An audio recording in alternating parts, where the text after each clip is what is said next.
the road to North American Union is not a new development.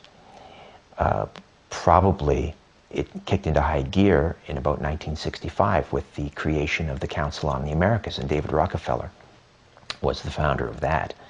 And there was a meeting down in Central America between, it would have been then Prime Minister Lester B. Pearson and Lyndon Johnson, and they discussed all of these things that we're seeing now. They discussed the creation of one North American market, one North American currency. There's a distinction between a customs union and a monetary union. A customs union is a common external tariff. It's a logical extension of a free trade agreement and basically says that the tariffs that all three countries have with the outside world will be the same. Right now they're different.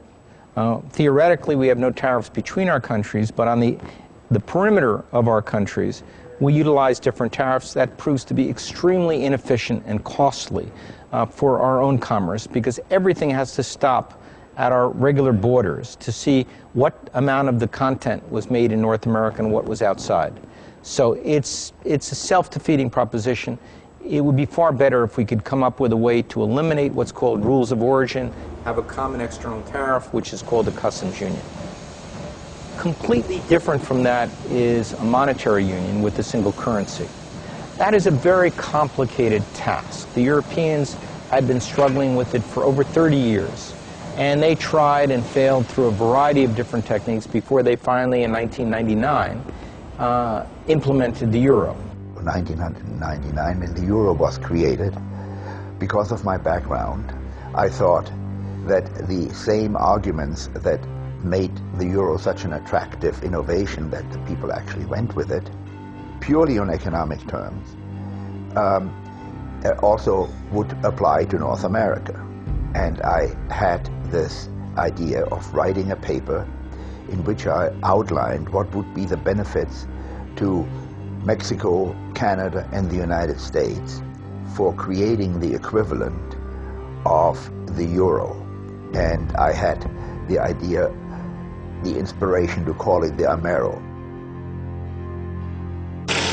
I think one thing people who are dollar-based need to focus on is the Amero. That's the one thing that nobody's talking about that I think is going to have a big impact on everybody's life in Canada, the U.S., and Mexico. If you Google it, you'll find out all about it. Well, you could tell us a little bit more right now. You always hear it on CNBC, don't you? The Amero is the proposed new currency for the North American community, which is being developed right now between Canada, the U.S., and Mexico to make a borderless community, much like the EU, and the dollar, Canadian dollar, U.S. dollar, and the Mexican peso replaced by the Amero. You really think that will get any leeway? You may want to visit a couple of websites and see how far along it is. The Canadians are pretty upset about it, whereas the Americans, apart from the Texans, are the only people who know anything about it. The rest of the public's really sort of with their head in the sand on this one. There is a group of people out there who believe that there exists a conspiracy to deprive the United States and Mexico, and that's where the center of these conspiracy theorists is. They are worried that there was a conspiracy to rob the two countries of their national sovereignty and through the back door bring in socialism and various other kinds of things. This is, of course, nonsense. It's a little bit like the story about Kennedy's assassination. People still don't believe that Oswald did it. There's a whole industry out there. There's a quarter of all Americans or something like this still think that Elvis Presley lives. I would put the stories that these guys are manufacturing essentially into that category. I cannot deal with it. I am not following it. I hear about it because, as far as I'm concerned, it is just a conspiracy theory. The idea that I am associated with and that I'd like to push is that there are clear economic benefits from having a common currency. The basic economic argument in favor of a common currency is that you have lower transactions costs for firms that are exporting, importing, making investments, and secondly, that the cost of borrowing that is highly correlated with the cost that has to be paid by the federal government, cost of borrowing by other jurisdictions, corporations, consumers, mortgages, they all would be lowered to the benefit of Canada. In 1974, as a condition of joining at the time this G7, this Group of Seven, which became the G8, which is now the Group of 20, this was following something called the Milton Friedman School of Business in Chicago. And they thought, well, it's better to give the banking industry of countries to the private markets and let it be handled there and go with the ebb and flow. But as a condition of being a part of these groups, nations have to give up the control of issuing themselves their own credit, of loaning to themselves. And because we chose to do this, because we thought being part of this Group of Seven or Group of Eight, now G20, was a good thing for Canada, we stopped using our Bank of Canada to fund our infrastructure. We don't borrow from ourselves anymore. We borrow from the private banking cartel. The outcome should be clear.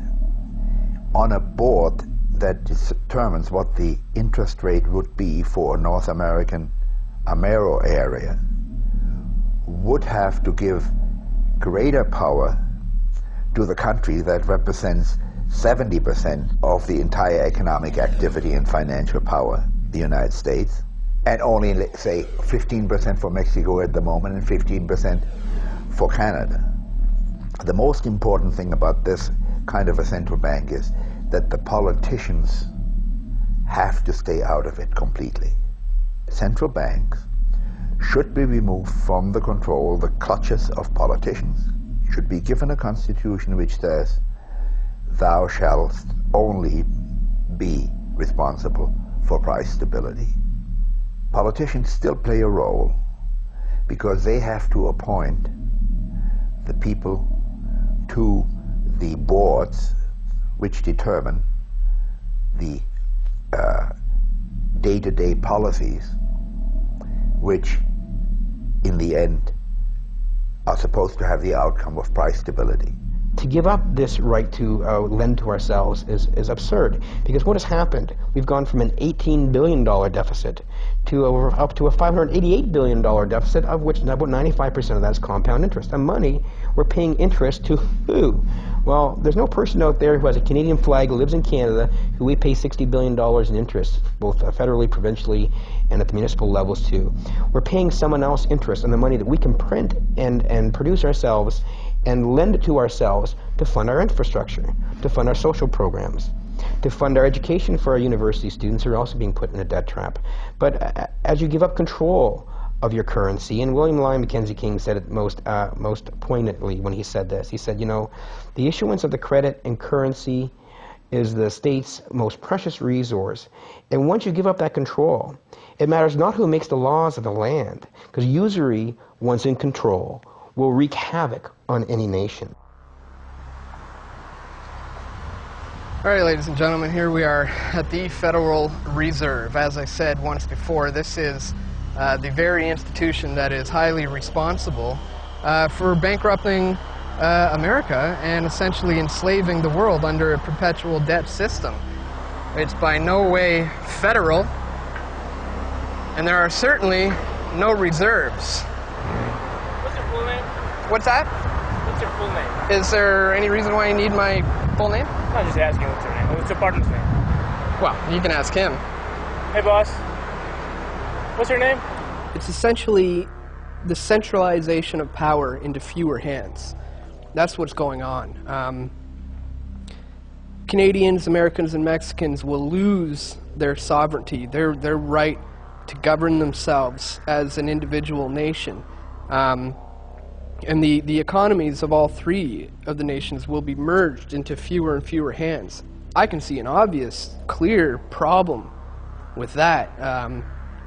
The moment that power gets diverted into fewer hands, you got to be concerned. We have a lot of people here still who believe that having a picture of the Queen is a wonderful thing, and that it is a symbol of nationhood. It is a slippery slope of losing the Canadian national identity. by having on our day-to-day, every day we're looking at coins and bills, and there we see George Washington, rather than the Queen or another symbol of Canada. And that sort of pervades society and reduces national sovereignty.